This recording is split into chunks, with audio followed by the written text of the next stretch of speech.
기도하겠습니다. 하나님 감사합니다. 정말 저희들이 이것이 얼마나 복되고 값지고 우리 주님의 십자가와 성령님의 동행이 얼마나 생명보다 귀하다는 것을 저희들이 안다고 하지만 다 모릅니다. 저 천국에 가서 오늘날 이 땅에 살았던 것을 후회하지 않도록 성령님 저희들을 늘 깨워 주시옵소서. 이제 저희들 만남이 오늘과 합해서 2번밖에 남지 않았습니다.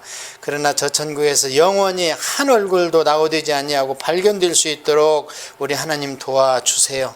인생의 목표요, 저희 믿음의 결국은 영혼의 구원입니다. 그 어떤 걸 희생하더라도 그곳에 도착해야 되겠고, 믿는 자녀들 가운데에서는 그 어떠한 허물과 죄도 다 용서하지 못할 것이 저 천국보다는 없습니다. 아버지 하나님, 그곳에서 어떠한 일이 있어도 다 발견돼서 영생과 복락을 우리가 말씀과 기도로 만나던 그 하나님 앞에서 자녀로서의 삶을 기쁘고 안식하며 누리게 하옵소서. 그러기 위해서는 이 땅에 이 악한 것들과 환경과 자신의 정욕을 이길 힘은 오직 말씀과 기도밖에 없는 줄로 믿사오니 오늘도 말씀이 열리는 역사 있게 하옵소서. 감사하며 예수님의 이름으로 기도합니다.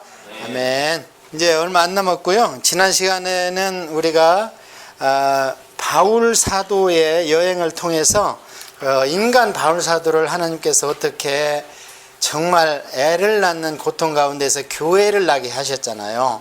그래서 사도행전은 교회의 탄생기다, 한 단어로 얘기하면.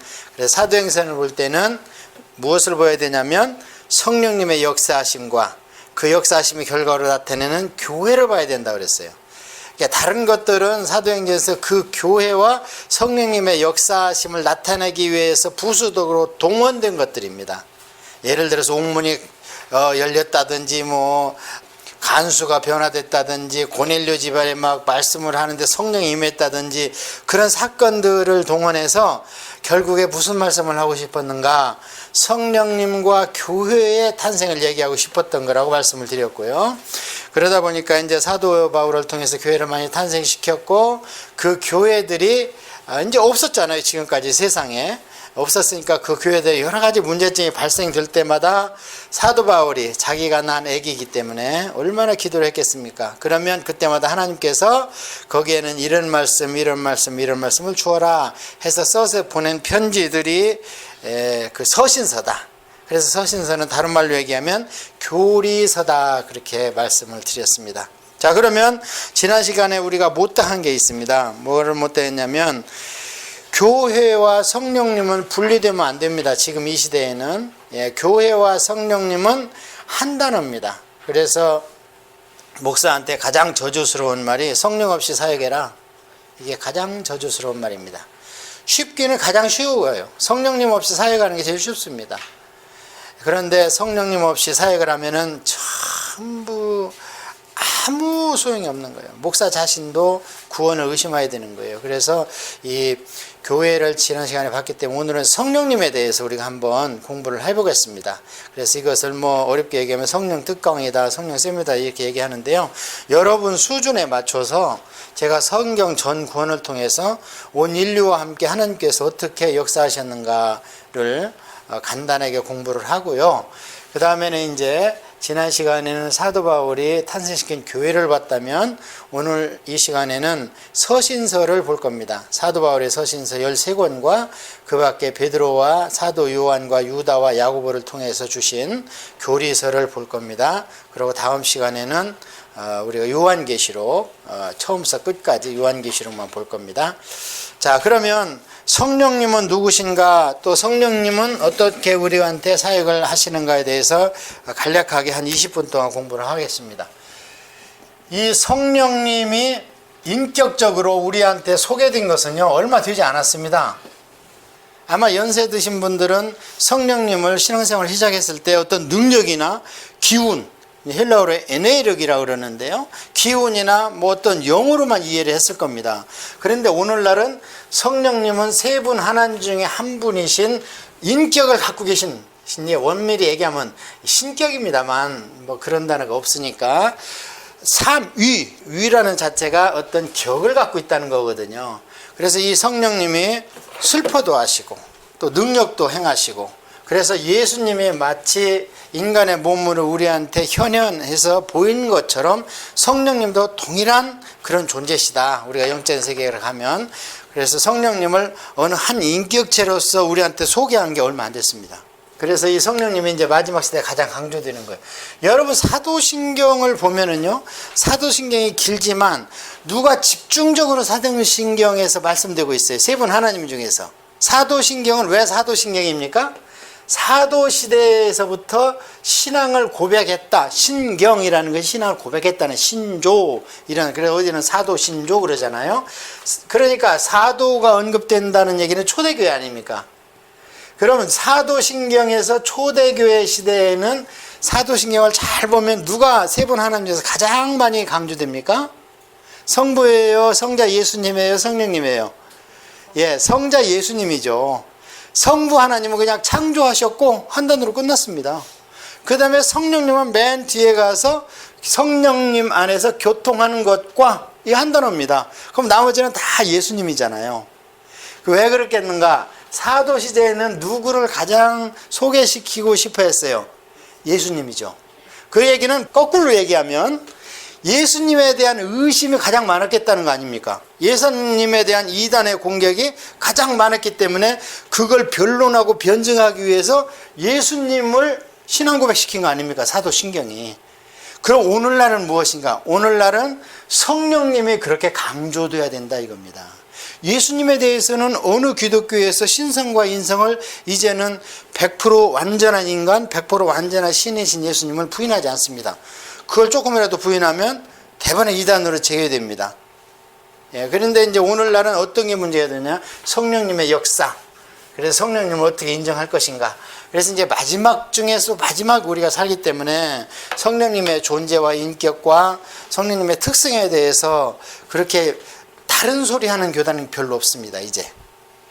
그래서 우리가 오늘날 그럼 이 성령님에 대해서 지금 가장 오늘날 이슈가 되고 있는 것은 성령님이 우리 성도들 안에 와서 어떻게 워킹, 역사하시는가.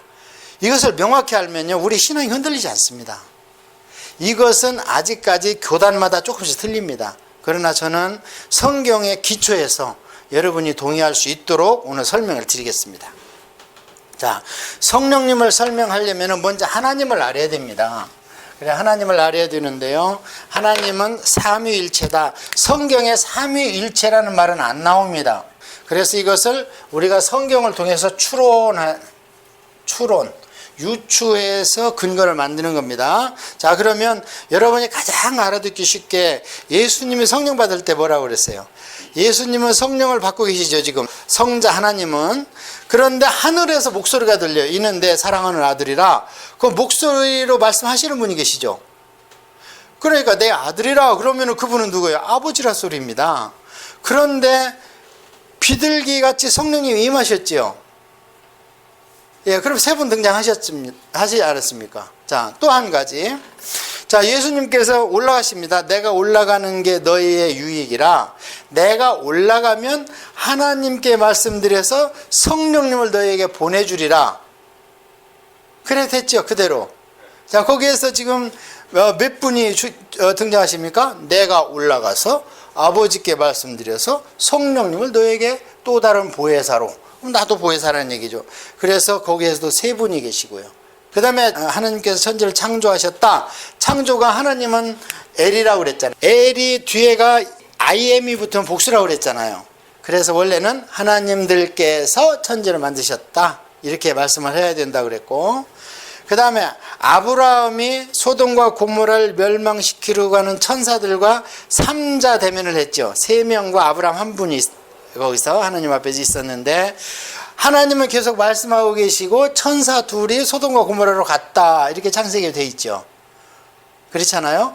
하나님과 여호와는 계속 50명이면 돼요? 45명이면 돼요? 30명이면 돼요? 막 아브라함이 지금 통사정을 하고 있잖아요. 근데 천사들은 이미 소돔과 고모라에 가 있습니다. 자, 그래서 이 삼위일체 하나님은 처음부터 끝까지 세 분이 함께 계십니다. 삼위일체는 뭐냐? 세 분인데 한 일체로 계신다는 거예요. 이것은 어떻게 설명해야 되느냐? 설명은 하면 할수록 이단이 돼요. 왜냐하면 이 세계는 우리의 세계가 아닙니다. 여기는 영적인 세계입니다. 우리가 우리 머리로 성경을 전부 해석하고 자로 재고 분석하고 할 수 없습니다. 우리가 알 수 없는 게 얼마나 많습니까? 어떻게 무리를 걷습니까? 우리 다 인정하잖아요. 예. 그래서 삼위일체에 대해서 세 인격이 한 일체를 이루고 있다. 그래서 저는 달리 설명할 수가 없어요. 어떻게 하느냐? 세 분이 100% 그냥 1000% 동일하게 지향하는 바가 똑같고 조금도 이견이 없어, 세 분이. 그런데 이견이 없는데 뭐가 틀리냐? 역할이 분담이 되어 있다는 거예요. 이렇게뿐이 이해할 수 없습니다. 그러니까 세 분이 계십니다. 계시는데 우리 인간들은 아무리 부부가 아니라도 의견 차이가 있잖아요. 우리 인간들은 유한적인 존재라 그래요. 그런데 이 세 분은 그냥 통 안에 물이 꽉 찬 것처럼 생각하시는 거, 의도하시는 거 모든 게 다 똑같아요. 그래서 왜 세 분이 계시는가? 역할이 틀립니다. 그래서 세 분은 아버지가 계시고 아들이 계시고 영이 계십니다. 그래서 아버지는 모든 것을 보면요, 결정을 하십니다. 이렇게 하자. 그 다음에 아들은 결정한 것을 수행하십니다. 그래서 요한복음이나 이런 데 보면 천지가 누구가 천지를 만드셨다 그래요? 예수님께서 만드셨대요. 그 다음에 성령님은 어디에는 하나님의 영, 어디는 그리스도 예수의 영 그래요. 그러면 그분은 성령님이십니다. 그래서 이분은 아버지가 결정하고 아들이 만드신 것을 누구한테 하냐면 양자된 우리한테 적용을 하십니다. 우리 안에 오셔서 이것을 우리가 다른 말로 감동한다, 감화한다 그렇게 얘기를 합니다. 예를 들게요. 너 십자가 져야 되겠다. 인간들은 싹수가 없다. 1000년 동안 살아봤지만 내가. 그래서 너 십자가 져야 되겠다. 결정을 아버지가 하십니다. 그런데 십자가는 지는 것은 아들이 하십니다. 그런데 십자가 진 것은 그러면 역사적인 사실입니다. 누구도 부인하지 않아요. 그걸 못 봤다고 그래서 아시아 사람이나 부인하지, 유대교나 모슬림이나 중동 사람들은 예수라는 분이 와서 십자가에 돌아가신 건 전혀 부인하지 않습니다. 그런데 그것이 어떤 의미가 있느냐, 여기에 대해서 우리하고 틀린 거지, 이런 역사적인 사실, 팩트에 대해서는 전혀 그들은 의심하지 않습니다. 그런데 그들은 선지자로 보는 거예요. 선지자로 본다는 얘기는 그냥 사람이라는 거예요. 이사야, 예레미야, 에스겔, 다니엘처럼 미완성 선지자다. 그래서 완성 선지자가 무하마드라는 거예요, 모슬림은. 그런데 우리는 이분을 어떻게 봅니까? 완전한 인간, 완전한 신으로 우리를 대속한 분으로 보잖아요. 우리는 그렇게 믿고. 그들과 우리의 차이점이 있죠. 이것을 적용이라고 그러는 거예요. 감동이라고 그러는 거예요. 감동이라는 얘기는 뭐냐면 마음을 무브한다는 거예요. 이 짝에서 일로, 안 믿어지는 데서 믿는 대로. 그래서 영어로 보면 무브라고 그래요, 감동을. 이해하셨죠? 성령님 하시는 거. 예. 그렇다면 우리가 오늘날 올바로 신앙생활을 하고 하나님 말씀에 맞게 신앙생활을 하다가 천국에 꼴이 날 수 있는, 성공할 수 있는 신앙생활을 하려면 오늘날 누가 가장 중요합니까? 성령님이 중요합니다, 우리한테. 왜요? 하나님이나 예수님은 우리의 의지와 관계없이 이를 수행하셨고 결정하셨고 완성하셨습니다.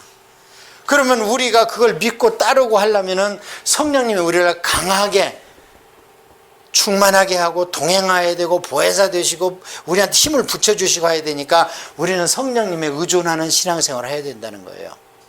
이렇게 삼위일체 하나님이 구약에도 계셨고, 구약에 계신 것은 제가 말씀드린 것처럼 천지를 만드실 때도 계셨고, 그 다음에 하나님께서 노아의 홍수 때에 인간들의 죄가 얼마나 꽉 찼는지 우리가 내려가서 보자 이렇게 말씀을 하셨습니다. 거기에. 예, 그 다음에 또 사사기 때 보면 하나님의 영에 감동이 돼요. 이렇게 표현이 되어 있죠. 삼손이 막 힘을 쓸 때 보면 하나님의 영에 감동돼요.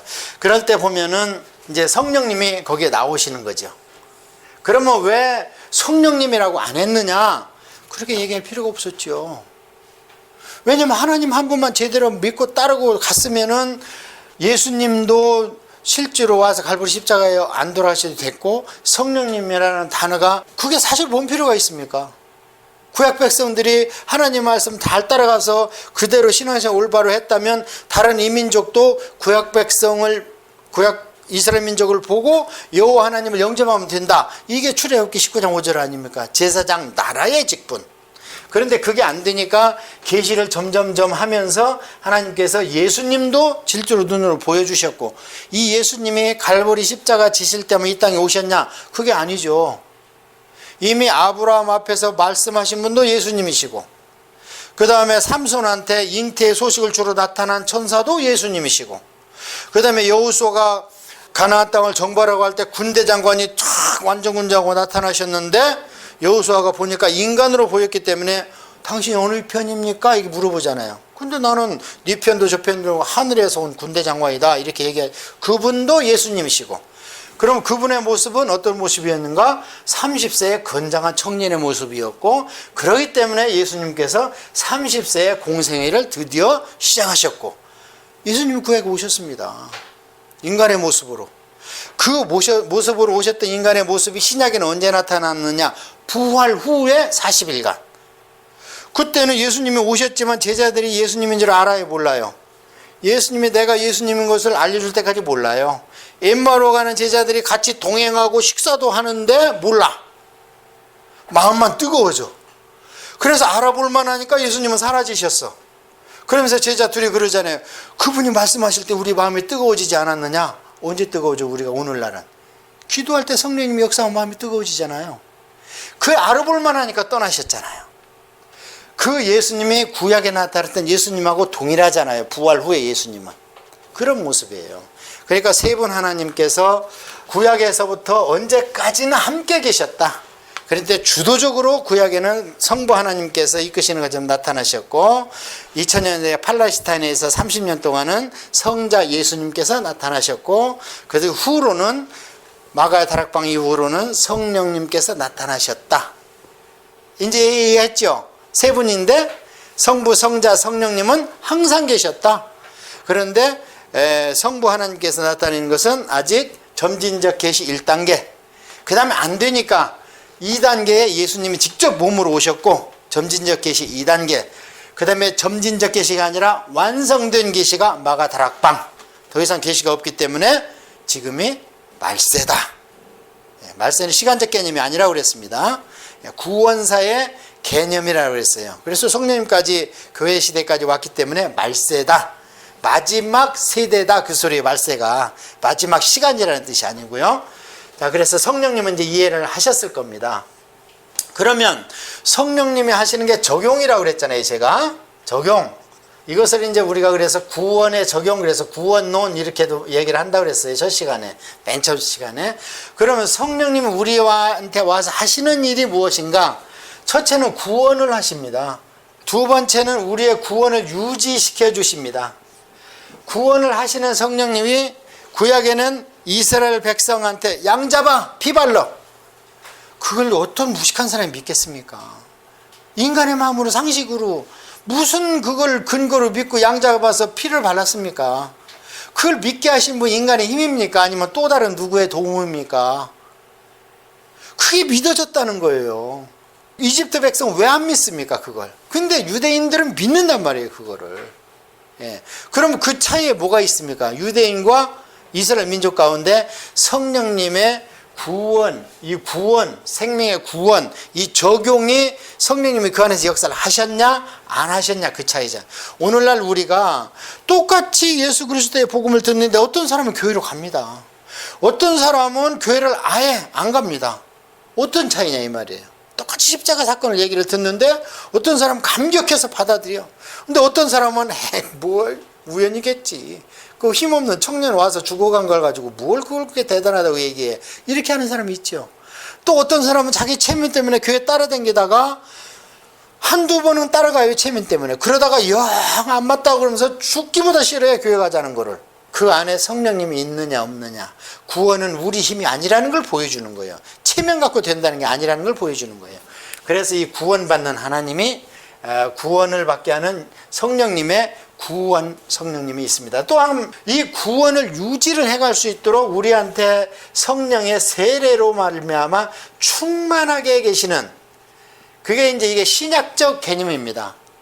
구약에는 이 구원을 일반 백성이, 구원받은 백성이 천국에 이를 수 있는 방법은 뭐냐? 가나안 땅에 가서 병도 없고 질병도 없고 우상도 안 섬기다가 평안히 살다가 죽어서 천국 가는 거. 그것을 이제 하나님이 주신 수완대로 살다가 기운이 지나야 잠든 듯하여 열조에게 돌아가는 것. 이게 구약의 복이에요. 육신의 복.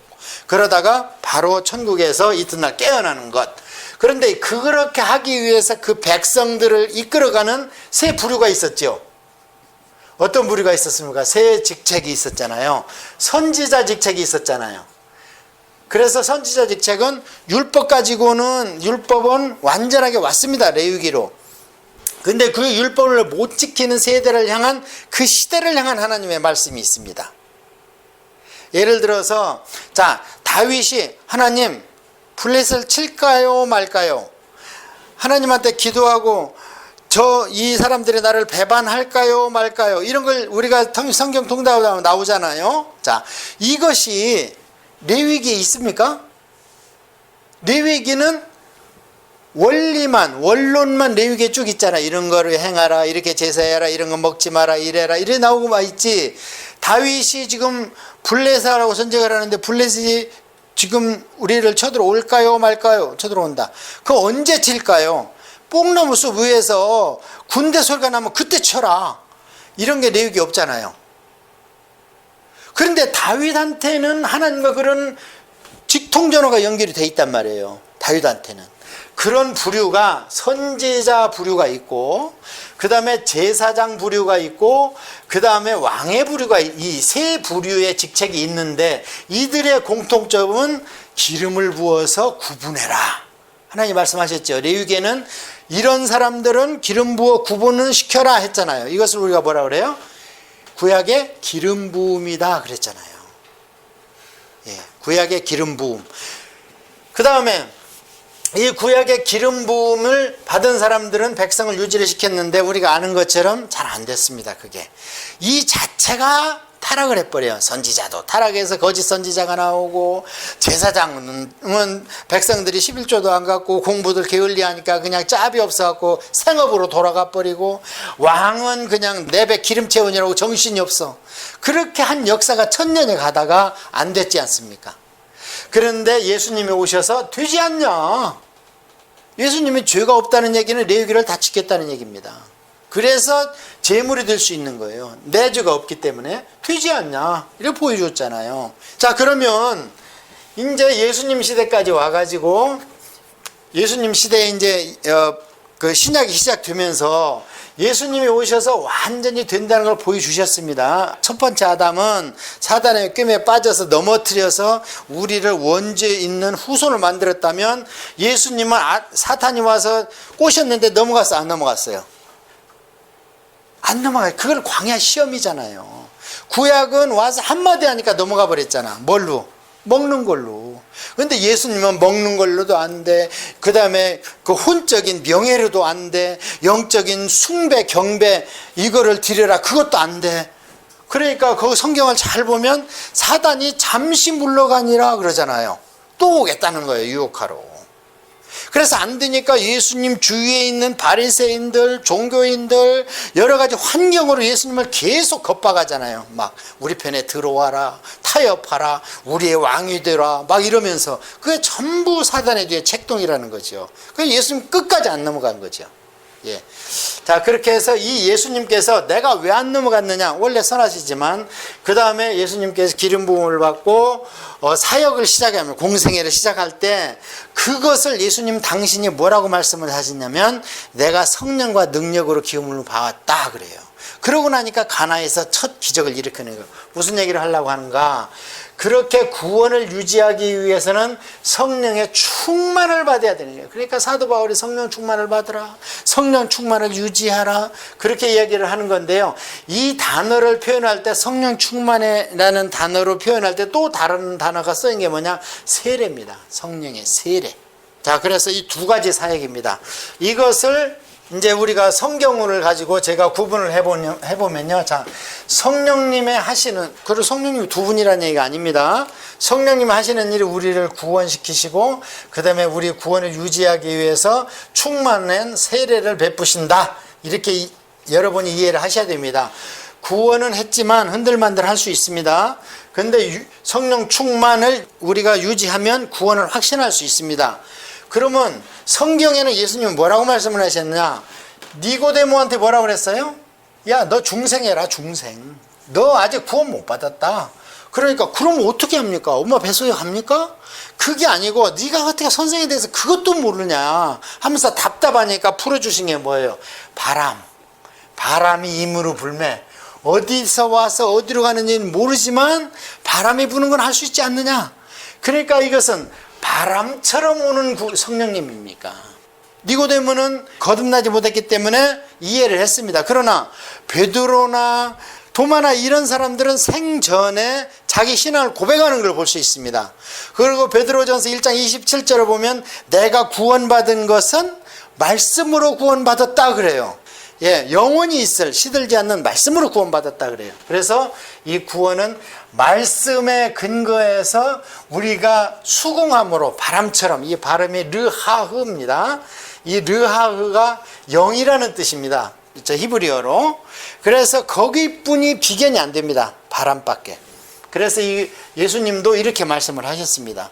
그런데 이 예수님께서 베드로나 야고보나 예수님을 따라다니던 그 당시에 아주 열성인 유대교인들, 아주 기독교인이 아니죠. 십자가 이후에 기독교인이 생기는 겁니다. 그래서 그런 베드로나 이런 사람들을 통해서는 이런 얘기를 하지 않습니다. 그래서 그들은 이미 구원을 받았습니다. 받았는데 그 받은 구원 가지고는 예수님을 부인하고 도망 다닙니다. 예수님이 잡혀가는 날 다 도망가고 어떤 청년은 그냥 혼입을 뒤집어 서 혼입을까지 던져버리고 그냥 도망가고 이런 비겁쟁이가 됐습니다. 그런데 마가의 다락방을 지난 뒤에 이 모든 사람은 예수님 때문에 핍박받는 걸 당연히 여길 뿐만 아니라 그것을 오히려 특권으로 여깁니다. 그러면서 3번이나 부인하던 베드로가 그 엄청난 사내들인 지금은 국회 청문회 간 겁니다. 거기서 니들 말 듣는 거 하나님 말 듣는 거, 사람 말 듣는 거 하나님 말 듣는 거, 어떤 게 옳은지 판단해보라. 이렇게 담대한 사람이 됐습니다.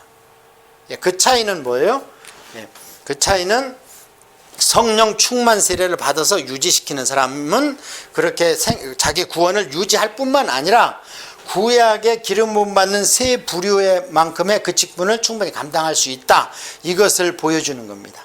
자, 그래서 우리 인간이 한번 어머니 뱃속에서 태어납니다. 육신이 한번 태어나면 그 다음에 우리가 하나님의 영 안에서 중생을 해야 되는 겁니다. 그 다음에 우리가 한번 사망에 이릅니다. 우리 몸이. 그래 우리 죽잖아요. 그 다음에 두 번째 사망이 있습니다. 이게 영원한 백보자 심판 후에 끝나는 사망입니다. 그래서 태어나기도 2번 해야 되고요. 영과 육이. 죽는 관계도 영과 육이 2단계가 있는 겁니다. 그래서 여기에서 어머니 몸에서 태어나는 모든 인류에 해당이 됩니다. 그런데 중생을 한 사람은요, 이 2번째 사망에는 해당이 안 됩니다. 그런데 이 중생을 거쳐가지 못한 사람은 이 모든 사람이 통과하는 육신의 사망을 통과한 뒤에 여기에서 사망에 이르게 되는 겁니다. 우리는 2번 태어나면 1번 죽습니다. 육신의 죽음. 그런데 1번 태어난 사람은 2번 죽어야 됩니다. 그럼 우리는 왜 2번 안 죽냐? 지금 살아가는 게 우리가 죽는 겁니다. 지금 우리가 매일매일 신앙생활 해가면서 절제해가면서 양보해가면서 참아가면서 살아가는 것이 우리가 죽는 겁니다. 제 말이 아니고 사도 바울 얘기잖아요. 나는 매일 어떻게 한다 그래요? 죽는다잖아요. 나는 매일 죽는다. 우리는 지금 매일 죽고 있잖아요. 하고 싶은 거 못해. 왜? 예수님 믿기 때문에. 천국 가고 싶어서. 그게 우리를 조금씩 죽여가는 거예요. 그래서 우리는 2번째 사망에는 안 가는 겁니다. 그래서 우리는 어떻게 해요? 성령 세례를 이렇게 받아야 되는데요. 그렇다면 이 단계가 이 세상에서는 어떻게 표현이 되어 있는가? 맨 처음에는 양심과 제사로 구원을 받았다가 유대민족부터 얘기를 할게요. 유대민족은 구원 유지를 어떻게 했냐면은 제사로 했잖아요. 동물의 피와 제사로 했잖아요. 그러다가 유대민족이 커나가니까 이것이 우리가 성경에 보니까 뭘로 왔느냐? 세례 요한의 물세례로 왔습니다. 그렇잖아요? 이것을 성경에서 세례 요한의 세례 이런 단어로 써놨잖아요. 사도행전에. 그래서 예수님도 이걸 받았잖아요. 그런데 예수님은 죄가 없기 때문에 세례 요한이 깜짝 놀라잖아. 아니 어떻게 당신이 이 세례를 받으러 왔어요? 죄도 없는데. 오히려 내가 세례를 주지만 내가 죄인이니까 나를 세례 주셔야 될 뿐이. 아니다. 하나님의 뜻을 이루기 위해서 우리가 같이 하자 그러잖아요. 그래서 이 세례가 구약의 죄를 없이 하는 세례라는 거예요. 그런데 우리가 이제 마가의 다락방을 지나고 나서 성경에 무슨 세례가 한 번 더 나오냐면 예수 그리스도 이름의 세례가 나옵니다. 예. 저는 예수님의 세례, 예수님의 세례라 이렇게 얘기를 합니다. 우리는 예수 그리스도를 시인하는 세례를 받아야 됩니다. 이게 예수 그리스도 이름의 세례예요. 성경에 다 나오는데 이게 제 교회에서 공부가 안 돼서 헷갈리니까 그래요. 그러고 나니까 예수 그리스도 이름의 세례를 받고 나서 2단계를 지나가야 성령 충만 세례를 받습니다. 자, 성령으로 구원받는 세례는 어디에서 이루어집니까? 여기에서도 있습니다. 구약에도. 이스라엘 백성 구원받았잖아요. 병신들 같이 못 지켰기 때문에 구원해서 제외됐을 뿐이죠. 그것이 될 수 있다는 걸 보여준 게 예수님이라고 그랬잖아요. 그러다가 예수님의 이름의 세례가 사도행전에 나오기 시작합니다. 마가다락방 이후에 사마리아 교회가 개척될 때 그렇고, 그 다음에 에베소에서 아볼로 목사가 예수님의 이름의 세례까지만 알더라, 이런 표현들이 계속 나옵니다. 그런데 아볼로한테 누가, 브리스갈라 아굴라가 그보다 더 있습니다. 데려다가 사도 바울한테 배웠던 성령 충만 세례에 대해서 얘기해 줬다고 그러잖아요. 그래서 2단계를 우리는 다 거쳐가야 됩니다. 그러면 우리 구원을 확신할 수 있어요. 예수 그리스도의 세례를 나는 받았다. 교회에서 시인하고 물세례 받았다. 뭘로 믿습니까? 그 사람한테서 성령 충만 세례를 받아서 성령님의 이런 하시는 역사하심이 나타나야 되는 겁니다. 자, 그래서 제가 두 가지를 얘기했잖아요. 우리가 믿기 시작할 때 성령님의 구원의 워킹하심, 역사하심이 우리 안에 이미 임해 있다. 그 다음에 우리가 이 뒤에 말씀과 기도로 신앙생활을 하면서 성령 세례를 받아 충만을 유지해 가야 된다. 이 두 가지 성령님의 사역을 있어야 우리가 구원을 안심할 수 있다. 자, 그 다음에 이것이 우리가 신앙생활을 하면서 나타나는 열매들이 무엇인가? 성령님이 우리한테 오셔서 나 구원받았어 했는데 그 사람의 행동을 보니까 엉망진창이야. 두 가지예요. 구원받았지만 설리겠던지, 그래서 진풍난풍 그냥 범퍼링한 신앙생활을 하는가 하면.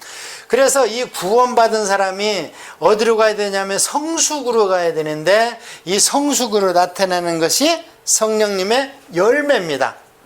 사랑이라고 화평, 자비양서, 충성, 온유, 절제, 이런 것들 잘 보세요. 마음의 심성을 나타내는 단어입니다. 그 사람의 심성. 그래서 이것은 9가지가 일거되어 있지만 수도 없이 많죠. 그런데 왜 그런가? 열매는 이것이니 하면서 플루스가 아닙니다. 플룻, 단수입니다. 9가지를 열거하면서 단수로 그 안에서 성령의 열매들이 나타나야 된다가 아니고 성령의 열매가 나타난다 하는데 9가지를 쭉 열거를 해놨어. 제가 볼 때는 수도 없이 많아요. 겸손은 빠졌지만 겸손입니다. 열매 중에 하나가. 그래서 이것은 단수다. 단수라는 얘기는 그 사람 안에서 이루어지는 열매는 하나인데 그 열매를 열어보니 성분이 비타민 A, B, C, D, 단백질, 지방 다 있다, 영적으로. 그래서 그 종류를 9가지만 열거해 놨어요. 그러니까 이게 안 나타나면 미성숙 성도입니다. 그러면 성령 충만하는 것은 무엇이냐? 이것은 아까 기름 부음이라고 그랬잖아요. 성령 충만은 구약적 용어로는 기름 부음. 그런데 기름 부음을 강조한 사무엘상 16장 3절을 보면 다윗에게 기름 부어라. 그런데 그에게 나를 위해서 기름을 부어라. 이게 제사장 직분을 줘라, 그 소리예요. 그러니까 성령 충만 세례가 구약에는 기름 부음이고 신약에서는 성령 충만인데, 이것은 뭘로 나타나느냐? 은사. 그래서 은사는 능력인데 나를 위해서입니까? 아니면 그 은사에 뭐 믿음의 은사, 방역, 통역, 병고침, 신유 이런 거 쭉 나올 때 보면 다른 사람한테 영향을 미칠 수 있는 겁니까? 그게 그 단어들이 다른 사람한테 영향을 미쳐서 내 백성으로 끌어오라는 거예요. 왜요? 하나님이 나라를 확장하고 싶고 내 백성을 구원하고 싶은 거예요. 그게 구약으로 보면 다윗의 사명 아닙니까? 그러니까 나를 위해 기름 부으라는 거예요. 다윗 입장으로 봐서는 기름 부음 받고 나서는 그는 그의 일생을 완전히 망치죠. 우리가 육신의 눈으로 보면 골리앗 한번 때려잡고 막 만만이요 천천히다 이거밖에는 없어. 그 다음부터는 어떻게 해야 돼요? 그 사명 때문에 쫓겨야 되고 그 사명장에 단 한 번의 범죄로 인하여 가정이 풍제박산되고 그 사명 때문에. 그래서 기름 부음과 성령 충만은 하나님의 일을 하기 때문에 하나님이 주시는 능력이요. 그래서 스피릿은 파워라는 단어와 함께 나와. 항상 사도행전에 능력이라는 단어와. 그래서 성령 충만 이렇게 하면 이해하시면 되고요. 사도행전을 이런 맥락에서 자세히 보세요. 세례의 단계를 거쳐서 그 다음에 성령 충만으로 가야 하나님의 일을 할 수 있는 거예요. 자, 그러면 사도행전에 이제 그 여러 예가 나오는데요. 제가 시간이 지금 서신서 시간이기 때문에 많이 할 수 없고요. 여러분이 이런 맥락으로 쭉 사도행전에 보면 사마리아 교회, 에베소 교회 이런 걸 보면 이게 완전히 구분돼서 나타납니다. 자, 그러면 이제 제가 여기에 사도행전의 사례와 현상들 나와 있죠. 예, 이런 것들을 분석해 보면서 사도행전을 들어보면 명확하게 나타납니다. 그 다음에 그러면 성령 충만은 어떻게 받느냐? 이게 참 중요하잖아요. 우리 성령 충만을 받고 싶잖아요. 그런데 막 성령 충만에 찬양만 립다 해. 그러면 막 붕붕 뜨고 막 몸이 뜨거워지고 난리야. 그런데 그 시간이 지나고 나면 사도행전에 나와 있던 성령 충만 받은 자들의 현상이 우리한테 안 나타나요. 그러면 그게 성령의 충만입니까? 감정의 흥분입니까?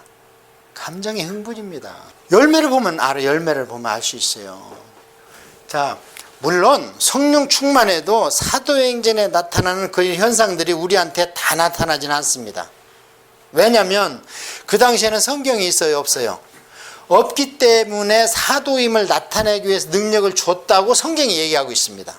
그렇다면 성경이 나타났기 때문에 내가 하나님의 사람이고 내가 하는 말이 곧 선지자적 능력으로 하나님의 말씀을 대언하는 거다 이렇게 할 수 없습니다. 지금은 대언할 수 있는 것들은 성경으로 완성됐습니다. 단 대언할 수 없는 것, 구약으로 얘기하면 다윗이 그냥 사소한 것까지도 하나님한테 대화하고 응답받고 행동하고 하나님 어떻게 할까 물어보잖아요. 이런 것은 선지자적 예언이 아니죠. 구약의 선지자적 예언은 레위기입니다. 신약의 선지자적 예언은 신약 성경입니다. 그거는 구원사 구속사예요. 하나님의 편무적인 의물, 편무적인 언약입니다. 이건 내가 너희를 구한다. 그러나 그거 말고 개인한테 접속될 수 있는 것들은 우리가 오늘 예언을 받아야 돼요, 안 받아야 돼요? 받아야 됩니다. 받아야 돼요. 제가 로마서 공부할 때 그 얘기를 드릴게요. 우리를 구원하는 것은 끝났습니다. 그것을 더 얘기한 게 누구냐? 몰몬교예요. 몰몬교가 갖고 와야 된다. 더 얘기한 게 통일교입니다. 통일원론 가지고 딴소리하고 있습니다. 성경에 더하지도 빼면 안 돼요. 성경에서 더하면 성경에 있는 재앙을 더해버리는 거예요. 그냥 빼면 이름을 빼버려 그냥. 그러니까 우리는 성경을 다 알으라는 거예요. 요한계시를 그렇게 엄유하게 말씀을 해놓으셨습니다. 이미 예수님께서. 더해? 재앙을 내가 더하겠다. 성경을 빼? 네 이름을 빼버리겠다. 생명체에서. 예수님께서 말씀하셨어요. 요한계시록에. 그러니까 우리는 성경을 전권을 알아야 되는 거죠. 네. 그래서 성령 세례를 우리가 충만히 받으면 어때요? 삶을 받을 수 있어요. 그걸 경험해 본 사람도 있을 줄로 압니다. 그게 신앙 초기나 또 교회에 어려움이 오면 그런 인도함이 있습니다. 해가 달아서 교회를 개척하고 성령 세례 받았는데 우리가 역삼동에서 교회를 개척했는데요. 수위가 못 들어가게야. 부촌이라 수위가 아예 전도가 안 돼. 역삼동은 아파트 빼면 전도할 데가 없거든요. 애를 달아서 기도하니까 하나님이 어디 가서 교회를 개척하라는 말씀을 주셨습니다. 그대로 개척을 합니다. 그렇게 인도함을 해줘요. 이 엄청난 이민을 오면서 기도를 안 했겠습니까? 저희가 청계산에서 기도하니까 하나님 말씀을 주셨습니다. 그래서 그 말씀 따라왔어요. 왔는데 더 어려워. 저의 삶은 차라리 이민 안 왔으면 이렇게까지 어렵게는 안 삽니다. 제가 이민 와서 육신의 삶은 엄청 어렵습니다. 지금까지도 어렵고요. 그래서 어떻게 해요? 그러니까 간 겁니다. 그냥 그런 것이 신약성경에 나와 있습니까? 안 나와 있습니다. 기도하고 사명 받으면 그냥 사명 따라 그냥 계명 지키면 하나님께서 생명을 책임져 주시는 거지. 예, 그런 것은 없습니다. 그런 것은 성령 충만 받으면 하나님이 말씀하시고 인도해 주십니다. 그러면은 다 그렇게 인도함 받아야 되느냐? 아닙니다. 아니고 말씀과, 그러니까 말씀이라는, 제가 말씀을 할 때는 성경과 설교입니다. 말씀과 교회를 통해서 하나님께서 서서히 그냥 물 인도하듯이 수로를 따라 이렇게 인도하는 것이 대부분이고, 절박한 상황, 특별한 사명을 있는 자는 지금도 말씀하세요. 영 답답하면 꿈도 꾸게 하십니다. 그게 인도함 받는 삶인데요. 자, 그러면 방법은 무엇이냐? 방법은 그냥 막 몸을 흔들고 기도해야 되냐? 찬양만 냅딱 막 성령 찬양만 해야 되냐? 그렇지 않다는 거예요. 성경에 보면 성령 충만을 받을 수 있는 방법은 딱 두 가지입니다. 말씀과 기도입니다. 다른 것으로 성령 충만을 받을 수 없습니다. 말씀은 무엇이냐? 성경과 설교입니다. 기도는 무엇이냐? 기도와 찬양이에요. 자, 여기서 우리가 오늘날 교회에서 행하고 있는 성령 충만, 성령 집회 가면 찬양만 냅다 하는데 어떻습니까? 찬양이 차지하는 비율은 4분의 1 정도입니다.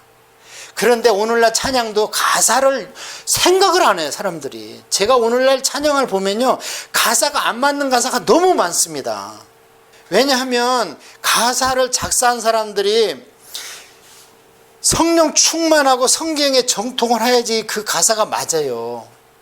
제가 보면은 고쳐야 될 가사가 너무 많아. 제일 기분 나쁜 것은 왜 예수님을 반말을 합니까? 예수님한테. 왜? 제 이제 설교나 제가 강해 통독할 때 보십시오. 님자가 그냥 따라 나와요. 여담 한번 합시다. 예수께서 예수 이름으로, 그때 예수님이 지금 고유명사예요? 보통명사예요? 우리 문화권, 우리 언어권 안에서 보통명사가 돼버렸어요. 아버지 이름 막 부릅니까 우리가? 선생님 이름 막 부를 수 있습니까? 하다못해 교회 목사님 이름 막 부릅니까 여러분? 뒤에 막 어떤 때는 여자 붙이고 야자 붙이고 막 이러면서 부릅니까? 그렇지 못하잖아요. 우리 문화권 안에서 얘기하자고. 우리 참 너무, 왜 그 엄청난 고유명사를, 예수님이라는 이름을, 그리스도는 그냥 불러도 돼요. 그건 직함입니다. 문재인 대통령, 대통령은 직책입니다. 문재인은 고유명사예요. 그 앞에 가서 문재인이야 합니까 우리가? 그 반대판을 그렇게 하겠죠. 못하잖아요. 그래서 이 고유명사 플러스 직책을 해서 예수 그리스도, 예수님은 기름 부음 받은 자다, 예수님은 메시아다. 그리스도가 히브리어로 가면 메시아가 되거든요. 그게 참 저는 유감이에요. 그래서 우리가 성령 충만을 계속 항상 뜨겁고 막 항상 몸이 쩌릿쩌릿, 이러다 사람 죽지 어떻게 살라고, 못 살지. 그러면 제가 지금, 여러분이 지금 성령 충만하지 않느냐? 성령 충만합니다. 성령 충만하니까 여기 와 있고, 성령 충만하니까 말씀을 사모하고, 성령 충만하니까 어떻게 하면 말씀대로 살아볼까? 우리가 얼마나 발버둥 칩니까? 그러면 그 힘이 어디서 나왔느냐? 알고 있는 말씀, 들은 설교, 내가 하는 기도, 내가 하는 찬양 가운데서 나온 거예요. 저는 찬송가를 너무 좋아해요. 진짜 찬송가 작곡한 분들은요, 구약의 시편 못지않은 영감들을 받아요. 여러분 찬송가 한번 보십시오. 구약의 시편에 못지않은 영감을 받은 겁니다. 그래서 여러분이 성령 충만을 받을 수 있는 방법, 말씀과 기도다. 어떤 느낌 이거 의지하지 마세요. 전혀. 느낌 의지한 사람들은 다 넘어집니다. 한번 느낌 의지하면요, 그걸로 안 채워지면 성이 안 차. 그걸 여러분이 꼭 명심하시고 말씀과 기도에 집중하시고요. 오늘날 특별히 약한 것은 말씀도 약하고 기도는 뭐 더더군다나 말할 거 없어. 기도는 리더들도 약해요. 목사님들도 약합니다. 기도는 옛날에 누가 썼냐? 권사님들. 말씀이 없으니까 기도로 닙다 파는 거예요. 자기 머릿속에 있는 기도로 그냥. 그래서 교회에서 감당을 못하니까 다 어디로 갔습니까? 산으로 갔습니다. 기도원으로. 목사님들이 감당이 안 돼. 말씀은 알지만 기도를 권사님만큼 못하니까 뭐 신비한 걸 얘기하면 수용이 안 되는 거예요. 같이 협동해야 되는데. 그래서 가장 좋은 목사님은 말씀과 기도로 어느 성도보다, 마치 사도 바울이 방언해라. 나는 너희들이 하는 모든 방언을 다 합한 것보다 더 많이 한다 그러잖아요. 그런데 기도도 깊이 안 들어가 보고 말씀도 성경도 1절에서 끝장까지 한 번도 이해할 수 있을 정도로 강해 통독도 안 해보고 그러고 나서 뭐를 논하라고 그러느냐 앞세워서 주장이나 하고 그래서 성령 주말 이렇게 여러분한테 말씀과 기도로 결론입니다. 자 이제 오늘 교리서로 나가겠습니다. 저는 그런 경험이 많습니다. 이민 올 때고 와서 사명 받을 때고 하나님한테 말씀 다 받고 하나님 인도하시는 대로 저 어디 있는지도 모르는데 하나님께서 자리까지 지정해 주시고 교회를 그걸로 옮기도록 하라고 해서 옮기고 그런 것은 성경 100번을 읽어도 안 나와요. 뭘로 파냐? 성경을 가지고 있는 지식 안에서 기도로 들어가야지요. 그럼 그 기도가 성경의 태도를 벗어나지 않습니다. 내가 아는 지식 밖에서 오면은 배척해버리죠. 그러니까 성경 안에서 성령님이 역사하시고 성경은 성령 안에서 읽어져야 되고 이게 구약으로 의하면 하나님 만나는 성소 안에 불과 떡상이 같이 있어서 그것을 기도를 통해서 하나님한테 들어가는 원리하고 똑같다 이렇게 말씀드렸잖아요. 여러분 이 성령론에서 이제 흔들리면 안 됩니다. 내가 흔들만들 하면요 말씀 보세요. 말씀 제가 여러분한테 말씀은 성경과 설교라고 그랬는데요. 존 메가더 목사님은 직원으로 채용됐기 때문에 행정에 대해서는 한마디 없고 계속 교리만 설교를 합니다. 그 교인들 보세요. 전부 넥타이 메고 가방 들고 와서 노트 펴놓고 성경책 펴놓고 계속 적어가면서 얼마나 엄숙한지 몰라요. 이제 신약성경 교리서를 좀 알아보는 시간을 갖도록 하겠습니다. 여러분의 영은 여러분이 책임지셔야 됩니다. 예수님 말씀에 의하면 누구한테 핑계할 수 없습니다. 내 구원과 내 상급을 누구한테 핑계할 수 없습니다. 그러니까 교회도 잘 선택해야 되고 말씀도 잘 봐야 되고 그러니까 내가 말씀 구분할 수 있는 능력이 없다 분별력이 없다 성경 계속 보세요. 성경 보면 모르겠는데요 쉬운 성경 보세요. 오늘날 말로 잘 돼 있습니다. 읽으면서 이해 다 갑니다.